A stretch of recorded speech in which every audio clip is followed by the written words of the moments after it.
हर हर महादेव। स्वागत है आपका हमारे चैनल पर। हम यहाँ लेकर आते हैं ऐसी कथाएं जो आपके मन को शांति दे, आत्मा को सुकून दे। आज हम सुनेंगे शिव महापुराण की दिव्य कथा। हम आरंभ कर रहे हैं शिव महापुराण की श्री रुद्र संहिता के तृतीय खंड का 33वां अध्याय, अनरण्य राज्य की कथा। ब्रह्मा जी बोले, हे नारद, कुल की रक्षा करने के लिए किसी एक का त्याग कर देना ही नीति शास्त्र कहलाता है। जिस प्रकार राजा अनरण्य ने अपने राजपाट संपत्ति और अपने परिवार की रक्षा के लिए अपनी पुत्री का विवाह एक ब्राह्मण से कर दिया था, इसी प्रकार लोक कल्याण के लिए आपको भी स्वीकृति दे ही देनी चाहिए। आज अनरण्य के बारे में सुनकर शैलराज हिमालय ने पूछा, हे महर्षि, मैं राजा अनरण्य की कथा सुनना चाहता हूँ। गिरिराज हिमालय के ऐसे वचन सुनकर मुनि वरिष्ठ बोले, हे पर्वतराज, महाराज मुनि की 14वीं संतान इंद्र शावर्णी के वंश में ही राजा अनरण्य का जन्म हुआ था। वे भगवान शिव के परम भक्त थे। सातों द्वीप पर उनका राज्य था। राजा अनरण्य ने भृंगु मुनि को अपना आचार्य बनाकर 100 यज्ञ पूरे कराए थे। राजा अनरण्य की 5 रानियां, 100 पुत्र व एक साक्षात लक्ष्मी स्वरूपा परम सुंदरी कन्या थी, जिसका नाम पद्मा था। पद्मा एक लौती पुत्री होने के कारण बहुत लाडली थी। राजा अनरण्य और उनकी 5 रानियां पद्मा को बहुत प्यार करते थे। राजा बहुत ही सरल, न्यायप्रिय व उदार थे। देवताओं द्वारा स्वर्ग का सिंहासन दिए जाने पर उन्होंने उसे ग्रहण करने से इनकार कर दिया था। जब राजा अनरण्य की पुत्री पद्मा विवाह के योग्य हुई तो राजा अनरण्य को उनके विवाह की चिंता सताने लगी। पद्मा के लिए योग्य वर की खोज शुरू हो गई। चारों दिशाओं में योग्य वर की तलाश की जा रही थी। अनेकों राजाओं को पत्र लिखे गए। एक दिन संयोगवश देवी पद्मा वन में विहार करने के लिए अपनी सखियों के साथ गई हुई थी। वहां तपस्या करके लौट रहे ऋषि पिप्पललाद की दृष्टि पद्मा नाम की उस सुंदरी पर पड़ गई। वे उनकी सुंदरता पर मोहित हो गए।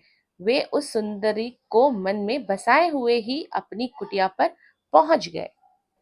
सुंदरी का सौंदर्य पिप्पलाद के मन मस्तिष्क में धस गया था। एक दिन ऋषि पिप्पलाद पुष्पाभद्रा नामक नदी पर स्नान करने गए। संयोगवश राजा अनरण्य की परम सुंदरी पुत्री पद्मा भी वहां उपस्थित थी। उसे पुनः देखकर ऋषि पिप्पलाद के मन की इच्छा पूरी हो गई। उन्होंने पद्मा की सखियों और सैनिकों से उसका परिचय प्राप्त कर लिया। वहीं कुछ मनुष्यों ने ऋषि की हंसी उड़ाते हुए कहा कि ऋषि जी, आपका मन देवी पद्मा पर मुग्ध हो गया है, तो आप महाराज से उन्हें मांग क्यों नहीं लेते। इस प्रकार के वचन सुनकर पिप्पलाद लज्जित तो हो गए, परंतु उनके दिल में सुंदरी पद्मा को पाने की इच्छा कम न होकर और बलवती हो गई।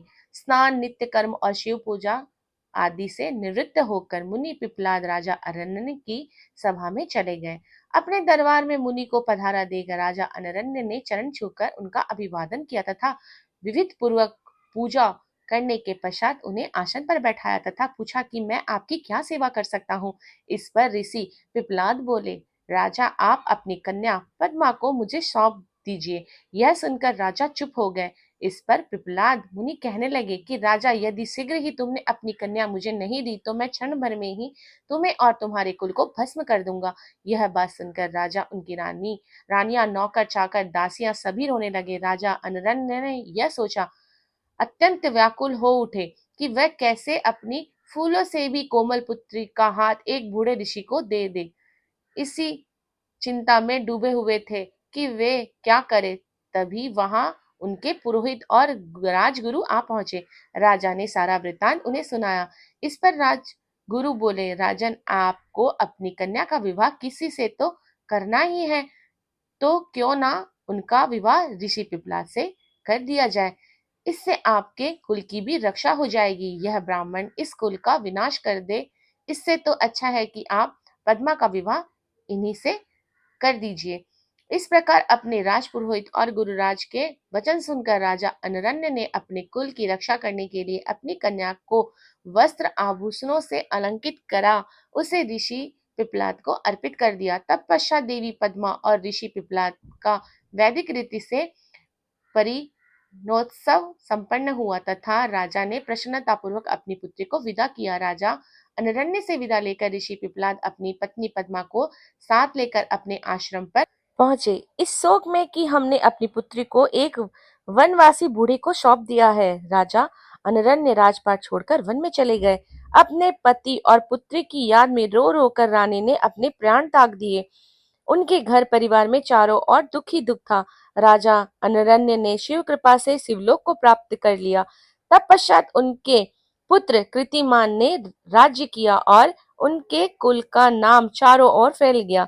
इसलिए हे हिमालय राज, आप अपनी पुत्री को भगवान शिव को अर्पण करके अपने राज्य, कुल और धन की रक्षा करके सभी देवताओं को अपने अधीन कर लीजिए। हमने सुनी शिव महापुराण की बहुत ही मधुर कथा। अगला अध्याय सुनने के लिए वीडियो को लाइक और चैनल को सब्सक्राइब करके जाएं और कमेंट में हर हर महादेव लिखना बिल्कुल ना भूलें। हर हर महादेव।